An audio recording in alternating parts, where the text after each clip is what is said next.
The limitations of projective technique method is that the information derived about subject's personality characteristic is indirectly or inferred. Against this, the technique's personality questionnaire gives more direct information. The difference between the projective test and personality questionnaire is that the items in the personality question are structured, and they, being free from any ambiguity, they convey the same sense to whosoever takes the test. The difference in the response made by the different subject is no way determined by a difference in their perception and understanding of the given items. On the other hand, in projective tests, the stimulus is unstructured, ambiguous and unclear. The responses in the projective test tell nothing directly about the subject. They constitute a description of the stimuli. Project tests lack the objectivity of the personality test. Since the subject does not think that his personality is being assessed, it does not motivate him to give a fake response. And as we have discussed the limitations of this method, there are few advantages also of these methods. The projective test assumption that the individual's responses to ambiguous stimulus presented to him reflect significant and relatively enduring personality attributes. The advantage of this technique is that it is relatively disguised and therefore non-reactive compared with more obtrusive self-report measures. The respondents cannot infer with answers will produce the desired impressions.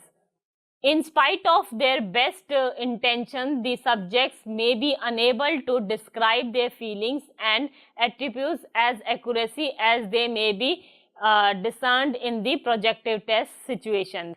For example, when the students are asked what are the qualities of a good and bad teacher, they may not freely point out these qualities, but when they are shown some pictures, situations of teachers and are asked to point out what the teacher should do or should not do, they will feel more free to give their choices.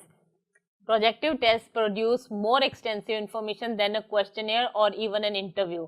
Sometimes seeking access to subjects for the study is difficult when the object is made explicit to them, but if it is not very obvious, the permission may be easily granted. The evidence suggests that the information about response personality trait is obscured by information about the respondent's temporary state and by random noise produced by the ambiguity to the procedure. It may therefore be said that projective techniques have not produced satisfactory results and seems unlikely to match the widespread use of questionnaire. So, in the end, we can only say that projective techniques and their application represent a point of significant intersection for psychoanalytical theory, clinical psychology, social psychology and cultural anthropology. These instruments include a wide array of material, instructions and interpretation rules, but in spite of their diversity, there are certain common qualities that distinguish them from other personality measures such as inventories, ratings or situation tests.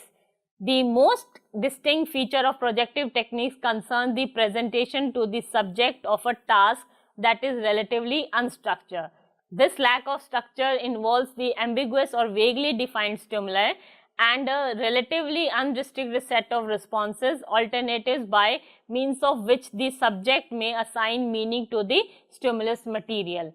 It is generally assumed that in the process of choosing between the many alternatives, the structuring or interpreting the ambiguous stimulus material, the subject reveals significant and fundamental aspect of himself. Ordinarily, such devices are considered to be particularly responsive to latent or unconscious components of the person, and consistently there is a minimum of subject awareness and concerning the purpose of test.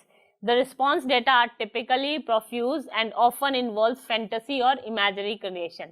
The instruments are highly multidimensional, that is, they are intended to provide information concerning a large number of personality dimensions. So, one may conclude that if projective technique represents the royal road to the unconscious, the necessary road maps have yet to become common knowledge. Nevertheless, the instruments seem to have found a useful place within the psychologist array of assessment tools. So this was the projective technique module. I hope you have understood the concept and you are finding it very beneficial for your study or understanding. Thank you.